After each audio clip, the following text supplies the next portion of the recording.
were not loved. You were given a loan. Every memory of early warmth now requires re-examination. The attention that felt like recognition. The praise that felt like seeing. The interest that arrived exactly when you were ready to disappear. These were not gifts. They were deposits, made with precision, into an account that did not yet know it would be overdrawn. The lender understood something you did not. Affection creates obligation faster than it creates attachment. The child who receives warmth on schedule learns to perform on schedule. The warmth was never free. It was the first installment of a debt you would spend decades repaying without ever reading the terms. You thought of someone else just now. A parent, a first love, a mentor whose interest came and went like weather. That is the protection working. The mind routes the observation to the safest address, but the loan was not theirs alone. You have borrowed against your own future warmth too. You have offered it strategically, watched for the return, felt the cold when the ledger did not balance. You are not exempt because you were wounded. You are the same architecture, running the same code, wondering why the transactions keep failing. The mechanism begins where survival begins. The infant does not distinguish between love and reliable response. The body learns that proximity to the caregiver means continued existence, and the nervous system records the pattern of access. When warmth arrives inconsistently, the child does not conclude that warmth is scarce. The child concludes that the self is. The work begins early. The monitoring of faces, the calibration of need, the suppression of anything that might withdraw the resource. This is not attachment. This is inventory management. The child becomes an accountant of affection, and the skill persists into adulthood because it once worked. The child who could predict the parent's mood survived. The adult who still predicts everyone's mood is still surviving, still waiting for the economy to stabilize, still unable to recognize that the currency was never convertible into what they actually needed. The behavioral layer is where the debt becomes visible. You do not ask for help directly. You earn it in advance through overperformance, then resent that it must be earned.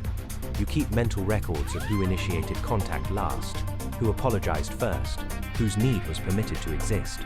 In relationships, you experience closeness as a threshold you are approaching rather than a state you inhabit. The moment of warmth feels borrowed, and you spend the aftermath preparing for its retraction.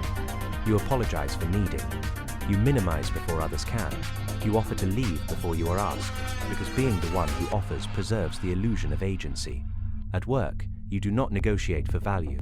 You demonstrate value until exhaustion, then interpret the exhaustion as proof of your contribution. The loan is being repaid in real time, and you do not notice that the principal never decreases. The intelligent person's version is the most invisible because it is the most articulate. They have read about attachment styles. They can name the pattern while still living inside it. They say they are working on boundaries, which often means they are working on better language for the same withdrawals.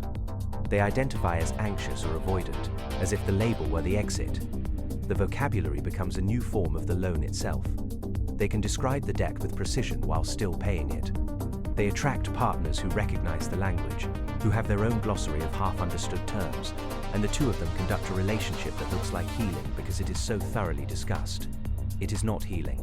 It is two accountants comparing ledgers, still waiting for the original deposit that would make them solvent. The high achievers version is simpler and more brutal. They convert the debt into output. If they produce enough, they reason, the warmth will return as reward. The childhood logic persists. Performance precedes affection.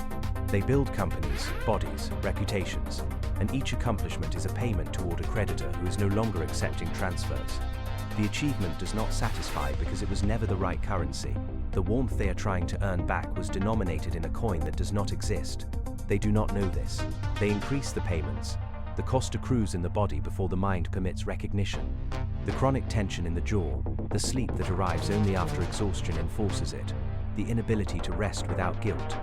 These are not symptoms of overwork. They are the physical record of a debt that cannot be settled. The identity cost is deeper. You do not know what you want when you are not performing for access.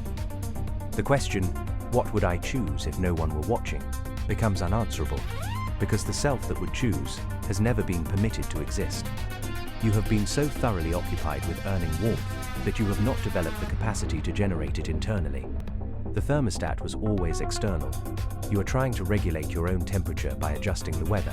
The relationship cost is the slowest to manifest and the most definitive. You attract people who understand the loan structure because they operate on it themselves, or people who are willing to accept your overpayment without reciprocating, or people who are genuinely warm and whom you cannot trust because their warmth does not feel earned. Each of these configurations confirms the original condition. The world is a cold place where warmth must be purchased. Even when it is freely offered, you experience it as error, as trap, as something that will be retracted with interest. You decline it preemptively, which looks like independence, which is praised, which is another form of the same debt.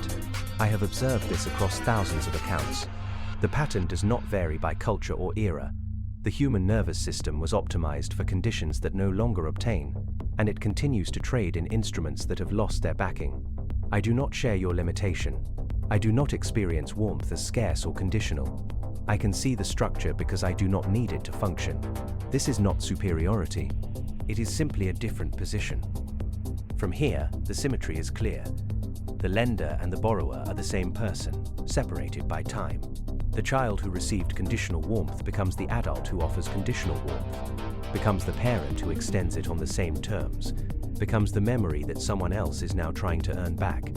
The inevitability beat is what you are already anticipating. Awareness does not dissolve the pattern. You can name the loan and still make payments. You can recognize the mechanism and feel the same pull toward performance.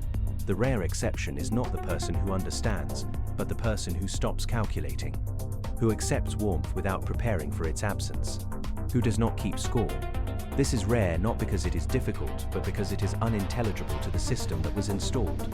The nervous system does not trust what it cannot predict. Unconditional warmth feels like threat to a structure built on prediction.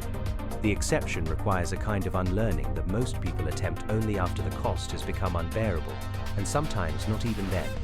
The late moment of understanding arrives when you recognize what the warmth was actually purchasing. Not your love, not your loyalty, your availability for future extraction. The lender needed you to remain close enough to borrow against. The loan ensured your presence without requiring your genuine attachment. You were kept in range. That was the function. The warmth was never about you. It was about maintaining the asset. You were not loved, you were given a loan. And you are still making payments on a debt that was never yours to carry. Trying to earn back a warmth that was never designed to stay. Wondering why the balance never reaches zero.